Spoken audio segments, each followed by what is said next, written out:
Hey, Holy Hugs fam, enjoy the continued Feast of Dedication.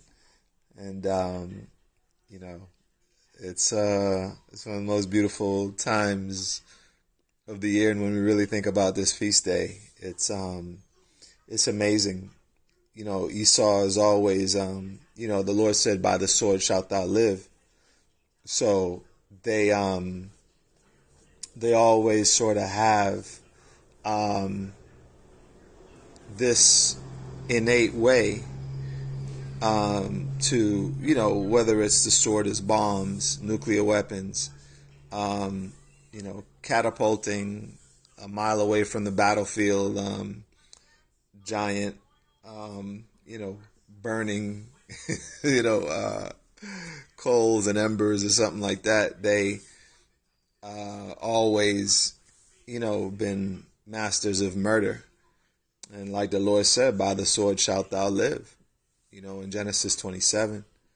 So that's that's their power. But when you have to murder to have your blessing come to fruition, that's not good. Just like a thug or a gangster, a good day for them is robbing someone, and they may murder someone in the process. And they guarantee they're not going to get away or have prosperity. So if that's Esau's blessing, to avenge yourself on those you hate, that's good. But that's no joke. that's a wow. That's a blessing you could do without. But if you're a murderer, then it goes with your spirit. But and then biological weapons. You know, um, uh, just doing that to the so-called North American Indians.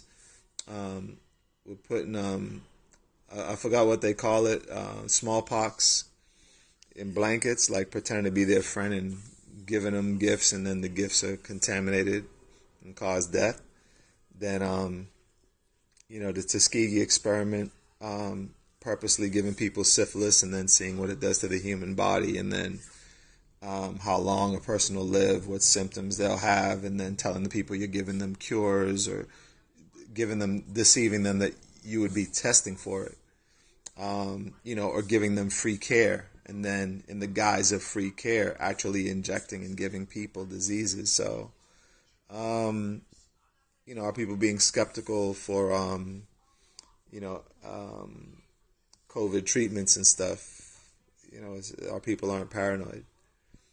But nah, that's why, like the Lord said, unless these days shall be shortened, no flesh shall be saved, because people that destroy wonderfully, like it says in Daniel chapter 8, verse 24 and 25, and like that they'll like destroy wonderfully, and with peace shall destroy many.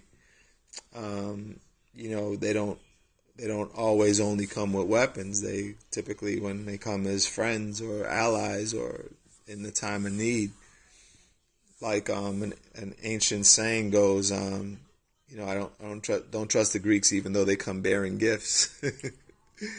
And it's the children of the ancient Greeks, hold firm to that. Not only by the sword shall they live, but just going back to the Feast of Dedication. The scriptures really spend time in Maccabees describing the army and the weapons and the organized army that the Greeks had, and our people, being afflicted by the Most High, and, just being in sin 24/7, and having wicked Israelites running around ruling the land and as priests and everything else. So we were in dire straits, just like today, even worse in some ways. But, an oppression under the wicked of our own people.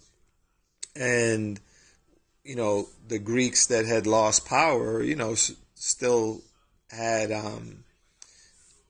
some strength or some vestiges of an army that still could afflict other people that weren't as strong as the Romans were becoming, and other of their people that were kind of growing in power. So at the end of the day, they the Lord brought them against us, and then because the Maccabees were noble and honorable in a population full of wicked Israelites, the Most High had mercy on Israel by, the Maccabees, because they were a righteous family from the father to all the children, Judas, all of them. And with, rakes and, agricultural tools, they fought an army with specialized swords and, armor and weapons and, everything made for war. We, as farmers and agricultural people,